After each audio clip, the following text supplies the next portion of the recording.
ஒரே குடும்பமே உயிரிழந்தது. உலகத்திலே எந்த டாக்டரும் அவர்களை காப்பாற்ற முடியவில்லை. உங்கள் வீட்டில் இருக்கும் ஊறுகாய், அச்சார் பிளாஸ்டிக் பாட்டிலில் வைக்கப்பட்டிருந்தால் உடனே எடுத்து விடுங்கள். இந்த தவறை ஒருபோதும் செய்யாதீர்கள். இது மிகவும் ஆபத்தானது. உங்களுடைய பாட்டி அல்லது நாணி ஊறுகாய் செய்வதை பார்த்ததுண்டா? அவர்கள் எப்போதாவது பிளாஸ்டிக் டப்பா பயன்படுத்தினார்களா? இல்லை. ஏனென்றால் அவர்கள் அறிவார்கள், ஊறுகாயில் உப்பு, எண்ணெய், காரம் அதிகம் இருக்கும். அது பிளாஸ்டிக்குடன் தொடர்பு கொள்கையில் BPA போன்ற நச்சு வேதிப்பொருட்கள் வெளிவரும். அந்த வேதிப்பொருட்கள் ஹார்மோன்களை பாதிக்கும். நீண்ட காலத்தில் கேன்சர் ஆபத்தை அதிகரிக்கும். உப்பு மற்றும் எண்ணெய் உள்ள உணவுகள் இந்த நச்சுகளை இன்னும் வேகமாக இழுக்கின்றன.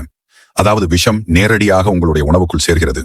ஆகையால் ஊறுகாயை எப்பொழுதும் மண் குடுவை அல்லது செராமிக் ஜாரில் தான் வையுங்கள். அப்படித்தான் நம்ம பாட்டி நாணி செய்தார்கள். சுவையும் இருக்கும், ஆரோக்கியமும் இருக்கும். மேலும் பயனுள்ள மற்றும் உயிர் காப்பாற்றும் தகவல்களுக்கு மீடியா ஹப் பக்கத்தை பின்தொடருங்கள்.